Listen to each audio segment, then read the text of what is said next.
Hi everyone, and welcome to an episode of Senior Living Live. We are here on site at Arbor Terrace Roseland, and I have a fantastic guest with me today, the Director of Engagement, Angela Zeoli. We are so excited to have you. Thank you. I'm excited to be here. Awesome. Well, we are going to talk about something that I think a lot of people are going to find really interesting, engagement. Yes. But also engagement specifically for people who are suffering with some sort of a memory loss. You know, things get a little different when that's involved. But to get started, can you kind of just talk to me a little bit more about the Engaged Living program here at Arbor Terrace? Sure. So I believe the Engaged Living program is really what sets us apart from our competitors and anybody else out there. We really do try to strive to offer the best and offer some really great experiences for the residents. And that is not just for residents down in assisted living on for our building, it's the first and second floor. Some buildings it's different, but it also applies to our residents on the third floor for our memory care. I know that's something that comes up a lot when we have tours and stuff, when we mention that we have activities 7 days a week. We do exercise every single day. We have a variety of activities such as continued learning, spiritual activities, so you get to engage with your religious practices if you choose, social activities, outings, all of that. And it's always a surprise that I hear when everyone's like, oh, that goes for the third floor too? I'm like, yes, everybody has a good time. It's not just for a couple people. We try to do our best for everyone here. Absolutely. And we know, I get to travel and see the communities, and we know just how important engagement is. I say it all the time. Sorry to interrupt you. No, please. I say it all the time to whenever a resident moves in. I say, I'm not going to wake you up and give you a pill. I'm not taking your blood pressure. I'm just here to make sure you have a good time. You're the fun. I'm the fun. Absolutely. That's who I want to hang out with. How can, this engagement is so important for everyone, but how specifically can it help people who are, in memory care? Well, a lot of people think like the activities is just, silly, having fun, not really important, but it really is an important part of your day-to-day. We don't want to sit here and do nothing all day. That's boring to us, so it's boring to people with memory loss as well. It doesn't make it any different for them. So we use a lot of our activities as tools and great ways to engage the residents. So we do a variety of word games every day. So I personally alternate between guess that sound, or we'll take a picture and zoom it in. You have to guess what that is. We play other games like I'll write down like kitchen, and we'll say, okay, everyone tell me what you need to fill your kitchen with. What items would you find? And I find such joy when the residents are like, oh, a fork, maybe some dishes. They sit there and they make their little grocery list of things that are in their kitchen.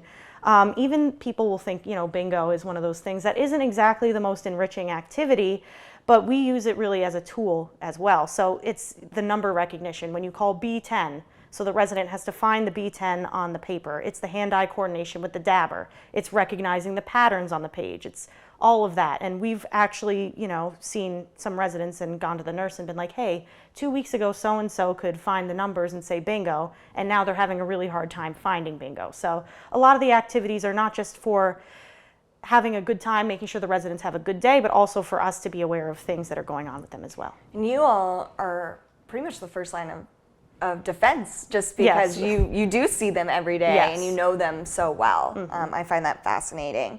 Do you have any tips on how our viewers at home could engage their loved one who maybe has some memory loss? Sure. I'm also personally going through this as well with my family, so it's great to have some tips from work that I can bring home.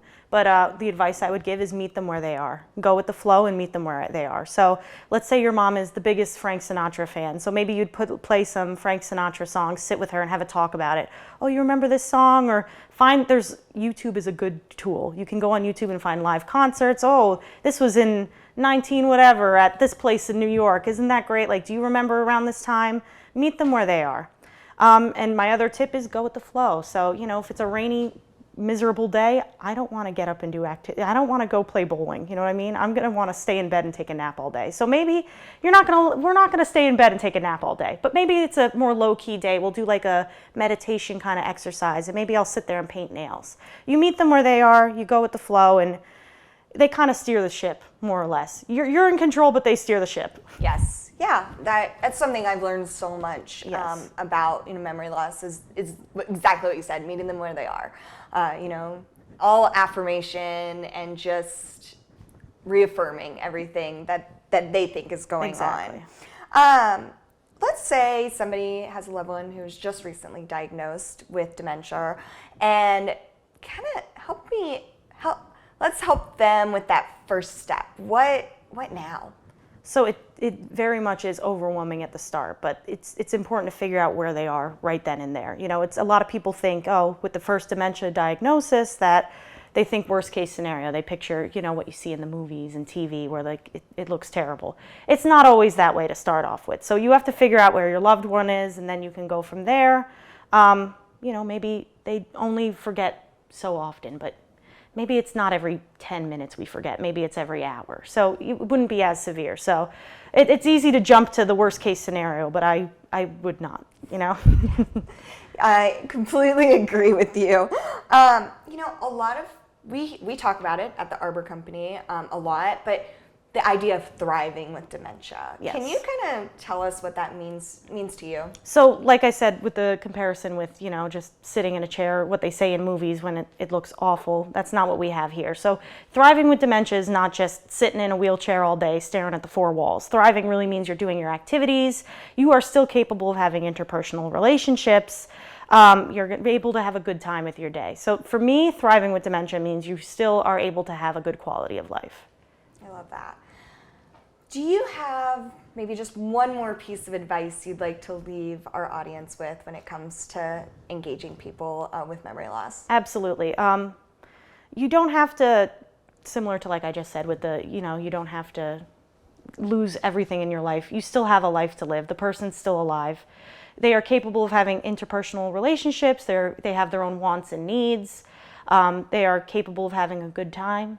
They are capable of recognizing their loved ones and having a good time with them as well. It's not just the end of your life. You are still able to have a fulfilling life with dementia. Oh, fantastic. Well, Angela, I know you're very busy being the fun of this whole place, but thank you so much for sitting down and talking with us. No problem. This is great information for our viewers. Thank you.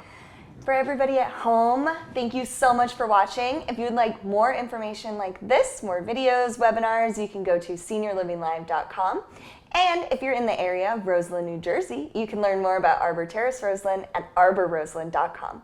Thanks, everybody.